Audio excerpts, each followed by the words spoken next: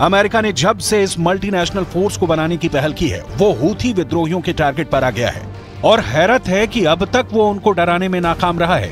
Houthi विद्रोहियों ने कह दिया है कि वो अब इन देशों के जहाजों को टारगेट बना सकता है और ऐसा वो लाल सागर में करेगा, ऐसा वो आदेन की खाड़ी में करेगा। ये वो देश हैं जो अमेरिका के उस गठबंधन का हिस्सा बन चुके हैं जो लाल सागर में हूथी विद्रोहियों के हमले को नाकाम करना चाहते हैं और इसके लिए ये गठबंधन यमन पर हमला करने की भी धमकी दे रहा है।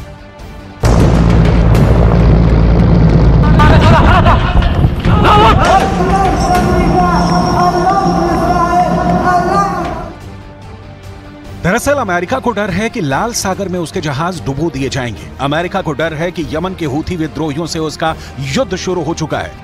अमेरिका को डर है कि अगर हूथी ने एंटी शिप मिसाइल मारी तो उसका कैरियर डूब जाएगा। हूथी विद्रोहियों से इजरायल के बाद अब अमेरिका को भी खतरा बढ़ गया है। हूथी विद्रोही दिखा चुके हैं कि वो जहाज पर कैसे कब्जा करते हैं, वो कैसे इजरायल से जुड़े जहाजों को टारगेट कर रहे हैं। यह हेलीकॉप्टर वाला ऑपरेशन इसका सबूत है। इस हेलीकॉप्टर के पिछले रैंप वाले दरवाजे पर 2 झंडे लगे हैं। एक है यमन का झंडा और उसके नीचे है फिलिस्तीन का फ्लैग। ये लाल सागर है। दुनिया इसे रेड सी के नाम से जानती है। देखिए रेड सी में क्या हुआ। हेलीकॉप्टर किसी तरह जहाज की रफ्तार से रफ्तार मिलाकर आगे बढ़ता है और इस शिप पर उस जगह पहुंचता है जहां ये जहाज पर उतर जाए। लेकिन अचानक इस हेलीकॉप्टर से कमांडो निकलने शुरू हो जाते हैं। जहाज पर हमला होता है और ये कमांडो जहाज पर कब्जा करना शुरू कर देते हैं।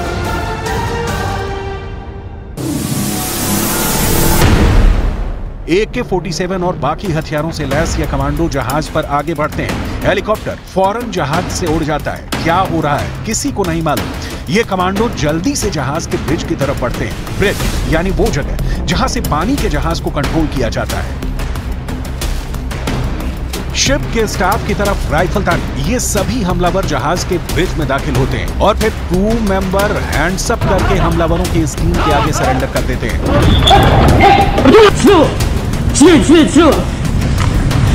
शिप के ब्रिज पर कंट्रोल करने के बाद इन हमलावरों का कब्जा बाकी जहाज पर होने लगता है।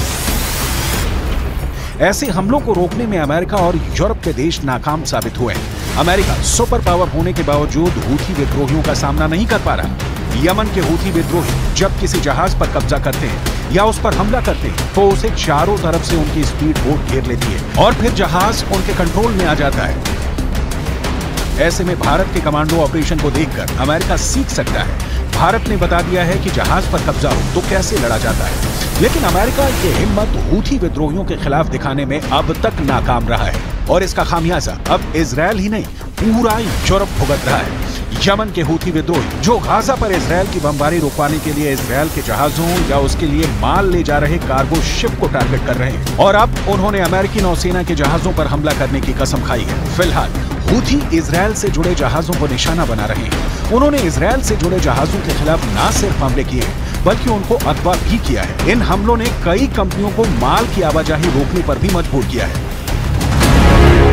इसी वजह से अब कार्गो जहाज अदन की खाड़ी और लाल सागर के करीब भी नहीं आना चाहते हैं। यहीं से एशिया की तरफ से यूरोप को रास्ता जाता है। दुनिया की सबसे अहम शिपिंग लेन मिस्र के सुएज कैनाल से गुजरती है। अगर इस शिपिंग लेन की तरफ लाल सागर से होता हुआ जा रहा रास्ता ब्लॉक हो जाता है तो ये रास्ता 6000 किलोमीटर लंबा हो जाएगा, क्योंकि तब समुद्री जहाजों को अफ्रीका का चक्कर लगाकर यूरोप पहुंचना होगा। अगर इजरायल जाना है तो रास्ता 10,000 किलोमीटर तक ज्यादा हो जाएगा।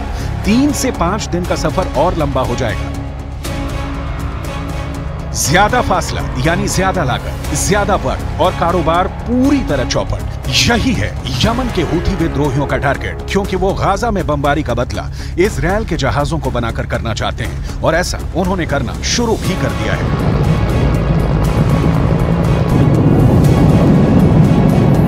ऐसे में भारतीय नौसेना का वीडियो अमेरिका के लिए एक सबक है।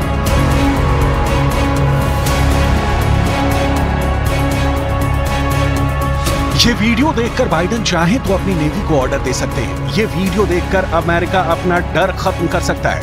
ये वीडियो देखकर अमेरिका के मशहूर सीए कमांडो भारत के मार्कोस कमांडो से ऑपरेशन करना सीख सकते हैं। भारत के मार्कोस कमांडो देश के शक्तिशाली कमांडो फोर्स में से एक है।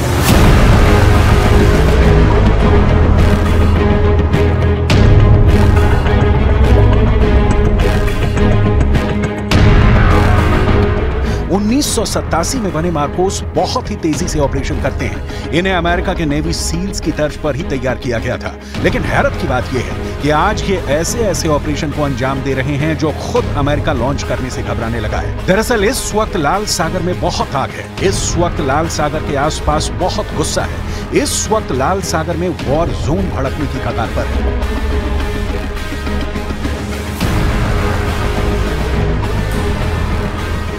अगले 48 घंटों के अंदर लाल सागर, यमन और इजरायल के बीच इतनी चिंगारी नजर आ रही है कि पूरा पश्चिम एशिया गाजा के बाद दूसरे युद्ध में डूब सकता है।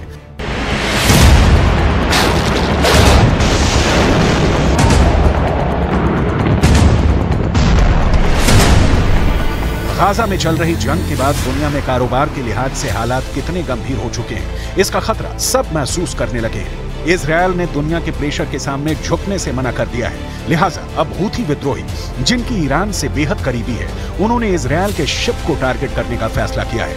वो जानते हैं कि उनके करीब से गुजरती शिपिंग लेन दुनिया की लाइफलाइन है और यहाँ पर हमला करने का मतलब इजरायल और अमेरिका के गले पर हमला करने जैसा है। Houthi seizure of the motor vessel Galaxy Leader in the Red Sea is a flagrant violation of international law. We demand the immediate release of the ship and its crew, and we will consult with our allies and UN partners as appropriate on next steps. देखा जाए तो अब लाल सागर में America अकेला पड़ गया है, क्योंकि जब अमेरिका घबराया हुआ है तो बाकी छोटे देश कैसे हूथी विद्रोहियों के एंटी शिप मिसाइल का सामना करेंगे? ये सवाल अब बाइडेन से पूछे जा रहे हैं। अमेरिका ने जब से हूथी विद्रोहियों को टारगेट किया है, उसके 10 लड़ाके मार गिराए हैं। तब से कहा जा रहा है कि खून खून हुआ लाल सागर। नए वॉर जोन में अब मचने वाला है महाबवंडर।